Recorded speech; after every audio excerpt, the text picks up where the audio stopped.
7, Denver.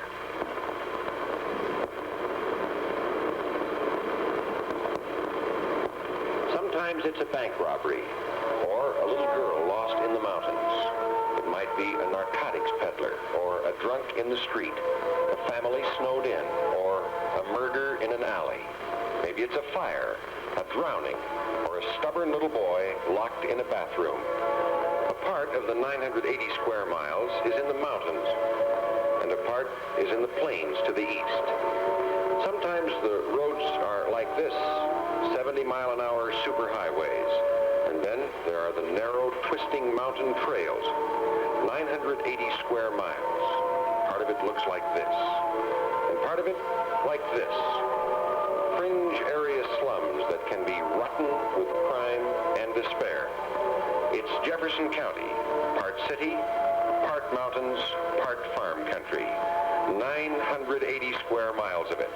130,000 people live here. 35,000 in incorporated towns, only 15 square miles. The rest in a rambling compromise between the urban and the rural. This is the Jefferson County Sheriff's Office at Golden. Public Service Company of Colorado presents Panorama, a contribution to creative television. This is the story of law enforcement and how it is administered. This is the badge of the Sheriff of Jefferson County. To understand him, we must know something of the past. He was the one-man army of Bataan in World War II. He was a United States Army major then, the leader of the Philippine Scout sniper outfit. The Army credits him with killing 116 enemy soldiers single-handed. About his decorations, he will only say, "I didn't get the good conduct ribbon." Sheriff Arthur W. Wehrmuth is heavier now, but just as strong as he was 18 years ago. When released from a Japanese prison camp, he weighed only 84 pounds. But this is a part of the past. Sheriff Wehrmuth has a new command now. Art, what does it take in terms of manpower to enforce the laws of the 980 square miles of Jefferson County? Well, Gene, at present, we have 55 full-time employees. We have a planned increase up to 72 after January 1st, which has been accorded us from the county commissioners in the new budget. Well, will you have sufficient manpower to do the job on the 1st of January? Well, the best way I can answer that is the FBI figures state we should have a man and a half for every 1,000 population, or 150 men. However, we will do a good job with the 72 personnel.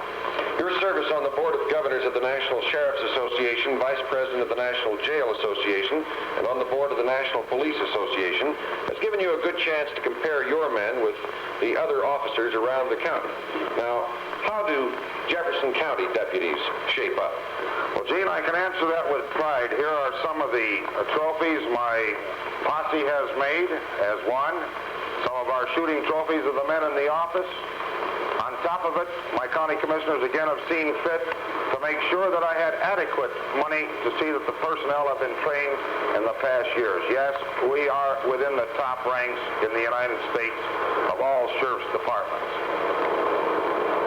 Now, let's take a closer look at one of the men who must be a part of the Old West lawman and also part of a modern-day police specialist. Here are Sergeant Ed Queen and Deputy Bill Brandis. Now, what are the qualifications for appointment as a deputy sheriff here in Jefferson County, Sergeant?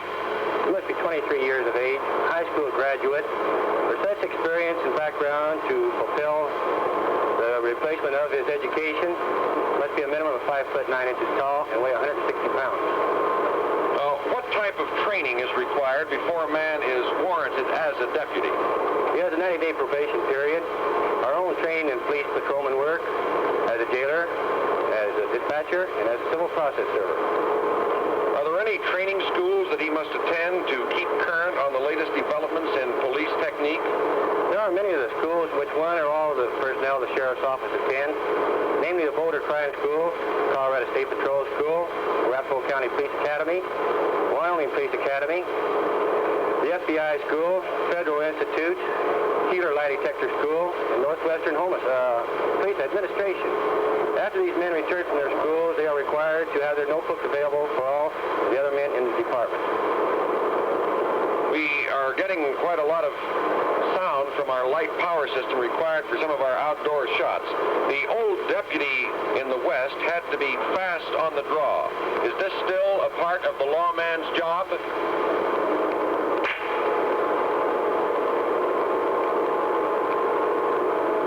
This is George Winter. He is one of 96 volunteer auxiliary deputies who are members of the Jefferson County Horse Posse. George, it would appear that there is more to the Old West tradition than just the fast draw. What is the function of the Horse Posse? We're trained to be ready for emergency calls, search and rescue in the hills. Do the members of your posse have the power to carry arms and make arrests? We do, on orders from the sheriff's office. What sort of training is required for membership in your group? A lot of our fellows have attended the FBI crime school of Boulder. We're continually training in first aid, rescue work. We're active in civil defense work. Do all of the men that you have own your own horses? Yes, we do, Gene. We have all our own horses and equipment, trailers, everything necessary to go with them. Part of the auxiliary police organization of the Jefferson County Sheriff's Office.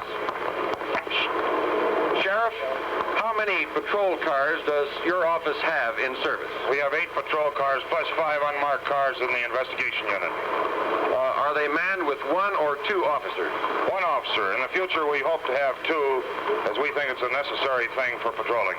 Now, what kind of equipment do the cars carry? Well, we have raincoats, blankets, resuscitators, flashes. We have a resuscitating unit fully equipped for all emergencies that come up. Do you use any special kind of patrol car? Ours is a normal automobile that we buy with no hopped-up engine, a little over 300 horsepower, and we can do most everything that's necessary with that. What is the average distance that these cars travel on a daily basis? On a daily basis, it'll run between 300 and 425 miles a day. So they're on the go just about 24 hours a day, all of your cars? That is correct, Gene. Now, do you have any motorized auxiliary police units? We sure do. We have the Jeep Patrol, which is a fine unit. All right, let's meet next Warrant Officer Dean Jarvis of the Volunteer Jeep Patrol, who is also one of the owners of radio station KUDY. Dean, how does the Jeep Patrol figure in the operation of the Jefferson County Sheriff's Office? The Jeep Patrol is set up for search and rescue in Jefferson County in the mountains, in the cases where planes are down, or children are lost, or hunters, or whatever it might be in any case of a disaster. What sort of situation would empower members of your patrol to make arrests and perform the legal functions of an officer? Anytime the sheriff calls out the Jeep Patrol, all of the officers are deputies in the first place. But at the same time, they are using common sense. At the time that they're called out on a rescue or so on, in the case of a search or set up roadblocks, whatever it might be, they are empowered with the power to make arrests. Now, how do you secure members of your patrol? It's set up by application. All of the members have to make application to the sheriff's office. They are fingerprinted, and all of the records are sent back to the FBI and checked out completely. After that time, they're brought back, and all of the members of the Jeep Patrol must vote on the new member coming in. How many members are there in the Jeep Patrol? There are 25 at the present time, Gene. We have room for 30. The 25 members consist also of the sheriff and the undersheriff. Now, can we see some of the equipment that you use? Yes. The Jeep here, all Jeeps, are equipped with a winch or a snowplow on the front. They have the gas cans on the back in cases of emergency, or if other people need gas, or the Jeep itself. They have rope inside the Jeep. They have the two-way radio equipment in the Jeep to help with better rescue. Then, of course, we do have the boat, which is set up on the back end of the Jeep to use in cases of flood or other things that might warrant a boat. Everything from horses to patrol cars to jeeps to boats to enforce the law here in Jefferson County. Now, what in the world is this? Is Lloyd Bridges on your staff too, Sheriff? No, Gene. We have a trained set of 8 of our personnel who are trained for underwater work, as you can see from the suits that they have on. This happens to be Lieutenant Pedret and Mr. Ledford, one of our deputies. What in the world does Jefferson County, Colorado, here in the middle of the country, landlocked as it is, need skin divers for? Not only for upset boats, somebody drowning or has drowned, recovering a body, but as recently has been shown, for safes brought up from the deep, recovery of a lot of stolen property. How many men have this training? 8, sir. How much equipment do you have for this purpose? We have a full set of equipment for all 8 men to use.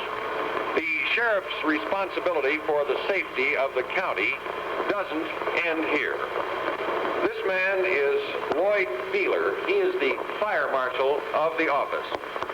Lloyd, how does the sheriff's office figure in county fire control? By virtue of his office, he is responsible for the suppression of all fires without the incorporated areas. Now, there are 3 incorporated towns in Jefferson County, Golden, Edgewater, and Arvada. Do they have full-time professional fire departments? Arvada has paid firemen. The others are strictly volunteer. All right, what about the rest of the county, an area where over 100,000 people live in unincorporated areas? Who gives them fire protection? There are 15 fire districts within the county. They are responsible for each and every district of their own. Now, when a fire is without the district, then it is the duty of the sheriff to call in help. How many volunteers are involved in these fire departments? Approximately 500. Now, where do they get their training? Some of them are lucky enough to have professional firemen on the force.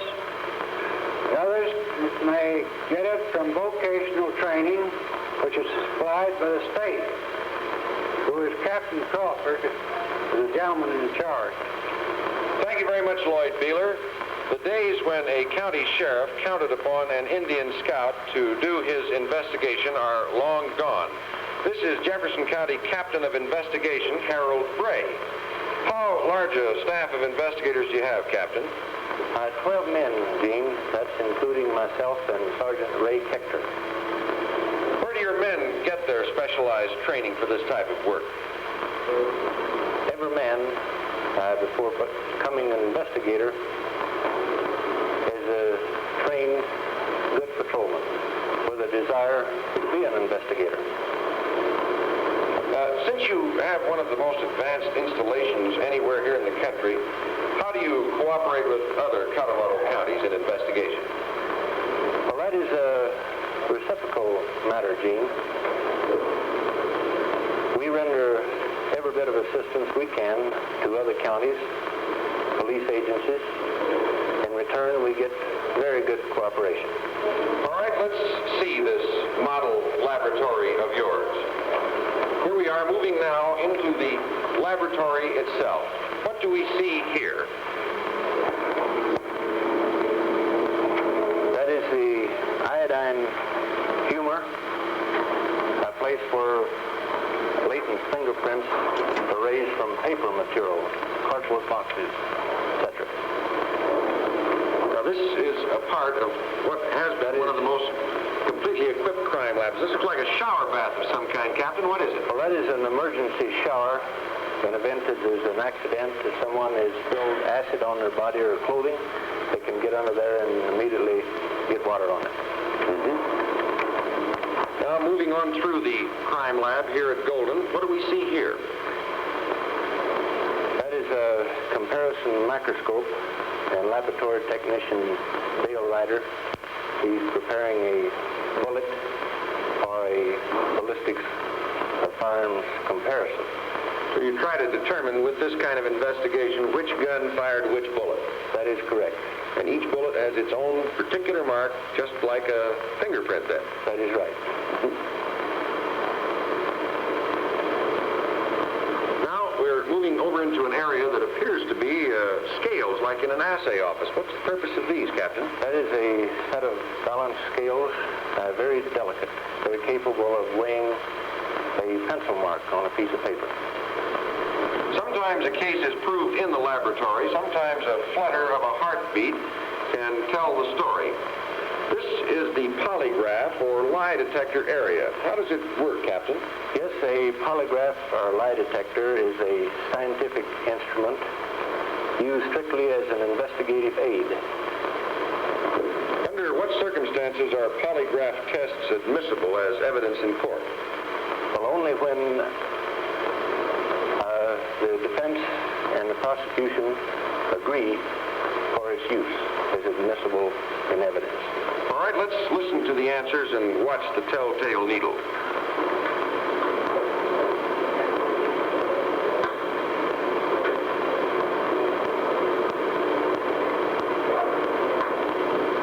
Do you live in Colorado?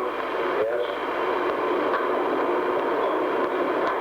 Do you know who stole the money from the sheriff's desk drawer? No.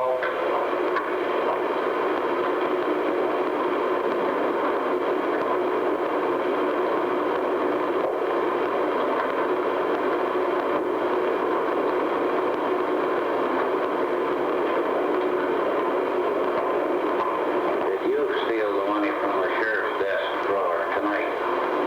No.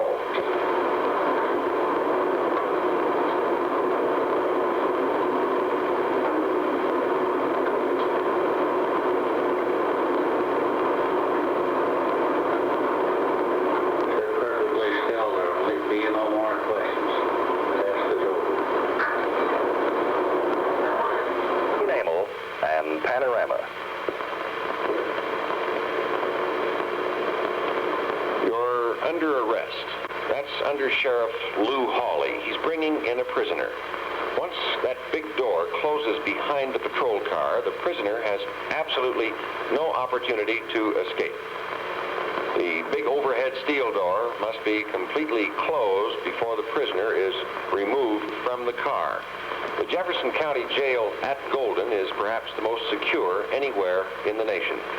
It is as escape-proof as it is possible to make a jail. It was built in the year 1958 at a cost of $526,000. It was designed only after Sheriff Wehrmuth and his staff studied the operations of 23 penal institutions around the country. Lou, describe for us how the prisoner is booked. Well, first off, he's put up against the wall and completely searched, taking all of his personal belongings out of his pocket. They go from the top of his neck clear down to the legs and to the shoes, round the belt, and also the back of the neck. Now you see there he took a knife off of him, which was tucked in his belt. He is now removing articles from his personal belongings from his pocket, placing it all where it'll be placed in an evidence locker. They pass there where he's fingerprinted, and he has a picture taken of him, which is developed and kept in our criminal files. These lockers that we see in the background, are they for the prisoner's personal possessions? They are for his personal clothing. When after this is completed, he is given a shower, given jail clothing, and his own personal clothing is put into these lockers. Now he's coming through a cell block area. He has his blanket now. Where is he going now, Lou? He's going into minimum security with the blanket, which he is issued there, and there's a mattress and also a bunk and facilities to eat off of back in the cell block. They're opening the minimum security block there now. From this point on, he is out of complete contact with any deputy or any guard. That's right. There's no possible way for him to come in contact with the deputy. There's a set of bars between he and the deputy and also a cement wall reinforced about 8 inches thick. Now, how is his door closed on his individual cell? This crank here, this wheel that you see moving here, controls either one or any combination of 8 doors back there. And he is being locked up in a minimum security door now, and that jail door is some security lock now, the control door. This is the minimum security area. Let's see where the more dangerous criminals are confined. What kind of prisoners are housed here? These are all known felons, ranging from murders to armed robbery and all violent crimes which consist of a felony. How many are lodged at each cell in this area, Lou? We lodge 1, but we have the convenience to put 2 in if it's at all necessary. We can house 108 prisoners ranging from minimum security, maximum security, juvenile, women, and etc. in our jail. Do these prisoners have any contact with other prisoners? The only contact that they have is just talking back and forth between the cells that they're next to. How are they fed? They're fed twice a day from this immaculate kitchen we call, and their diet is composed of the same as the U.S. Federal Bureau of Prisons recommend. And they have a balanced caloric content, I would presume, in all their food. That's correct. We also have a doctor that checks it periodically. It looks like a restaurant in one of the better hotels. Yes, we feel that it is. It has all the modern conveniences, a walk-in cooler that you just saw them pass there, coffee urns, milk dispensers, and also electric or steam to steam all the trays to make them sanitary. What about the younger prisoners? Where are they kept? They're kept in the juvenile section, which is right down this corridor and completely isolated from any other part of the jail. There's no contact with any other part of the jail that they can talk to. What constitute the majority of crimes committed by these youngsters that you bring here? Well, there are some sex crimes, mostly burglaries, larcenies, and malicious mischief. What happens when you get a particularly unruly prisoner, one that is sufficiently belligerent to be unmanageable? We have 2 solitary confined units here in the jail. We issue them a blanket and a mattress. They sleep on the floor, and they have an oriental toilet in there. We shut this first steel door, the bar door, if they are too unruly. Then we're in a position they're not able to get along with the other prisoners. We can close the outside door and open the wicket, which you see there now. And if they continue to do that, we can close the wicket and we keep them for 24 hours in darkness. Women present a special problem. This is the Jefferson County Jail matron, Mrs. Arthur Wehrmuth. Her story is almost as colorful as her husband's. Mrs. Wehrmuth has been a bucking horse rider. She's been a parachute jump daredevil, and she's now in charge of the women's wing here in the jail. And an attractive matron she is, too. Now, Mrs. Wehrmuth, what's the average number of female prisoners you handle here each month? We have anywhere from 25 and 300 a day. Do they present a different sort of problem than the male prisoners? Well, yes, it's much harder for a woman being confined over a period of time than a man. We do everything we can for them by giving them cards, dominoes, and let them write their letters as much as we're allowed to do. What are some of the principal offenses that bring them here? Anywhere from murder on down to the petty crimes. And we mostly have check law cases, major ones. Does the jail here handle any other prisoners except the county's own law violators? Yes, we're very proud that our Jefferson County Jail is one of the county jails, of very few west of the Mississippi, that have been approved by the federal government to house their prisoners, and they're very particular. Mrs. Wehrmuth, what's the range and age of women prisoners that you've handled here? I've had them anywhere from 13 years old to 70. What sort of training did you have before you took over this important job? I was a deputy marshal in Kansas for 4 years, and I graduated from several police schools, and I go to all of the schools that come up to keep up with the modern procedure. Do you have any help from other women? Yes, any of the women in our organization here are capable of handling the women prisoners when I'm not here. Now, here's a final word from Sheriff Arthur Wehrmuth. We've seen what you've done in the present, Sheriff, and it's quite an impressive story. What are your plans for the future? Our plans in the future are way advanced. We feel that this department must go under civil service. The boys must have a permanent job, something that is well kept for the future. We're looking forward to 150 men in the very near future to take care of the growing pains of Jefferson County and the people that live in it, so we can keep the peace and quiet in the proper category it's supposed to be kept in. Thank you very much, Sheriff. Wearmouth, for your time and the wonderful cooperation of your staff here tonight in presenting a close-up look at a modern law enforcement system in a county near Denver.